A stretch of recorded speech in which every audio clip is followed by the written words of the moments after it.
Hi friends, welcome to my YouTube channel. ఈరోజు వచ్చేసి egg fried rice చేసుకుందామా. So first అయితే టమాటో, ఆనియన్, మిర్చి, పుదీనా, కరివేపాకు, క్యారెట్ తీసుకోండి. సో ఫస్ట్ అయితే స్టవ్ ఆన్ చేసి 2 టేబుల్ స్పూన్ ఆయిల్ వేసి మనం కట్ చేసుకున్న వెజిటేబుల్స్ ఉన్నాయి కదా అవన్నీ వేసేసి దాంట్లో కొద్దిగా ఉప్పు, కారం, అలా గరం మసాలా, ధనియాల పౌడర్ 2 యాడ్ చేసేసుకుందాం దీంట్లో.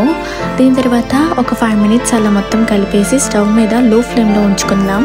సో నేనైతే ఒక 3 ఎగ్స్ తీసుకుంటున్నాను. ఒక 3 ఎగ్స్ తీసుకొని మనం దీంట్లో ఇట్లా మనం ఫ్రై చేసుకున్న వాటి మీద ఇట్లా వేయండి. దీన్ని మాత్రం టచ్ చేయొద్దు. ఒక 2 మినిట్స్ అలా ఉంచేసాక అప్పుడు స్మాష్ చేయండి ఎగ్స్ మొత్తం. దాని తర్వాత రైస్ ఉంది కదా, రైస్ మొత్తం దీంట్లో యాడ్ చేసుకోండి మీకు ఎంత కావాలో. సో ఇఫ్ యూ వాంట్ మీకు టమాటో సాస్ కూడా యాడ్ చేసుకోవచ్చు, బాగుంటుంది. సో ఫైనల్గా అయితే మన ఎగ్ ఫ్రైడ్ రైస్ అయితే రెడీ అయిపోయింది.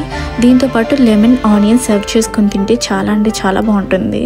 సో మీకు ఈ వీడియో నచ్చితే లైక్ చేయండి, షేర్ చేయండి, సబ్స్క్రైబ్ చేయడం మాత్రం మర్చిపోద్దు గాయస్. So love you. మీకు ఈ వీడియో నచ్చుతుంది అనుకుంటున్నాను. ఒకసారి ట్రై చేసి నాకు చెప్పండి ఎలా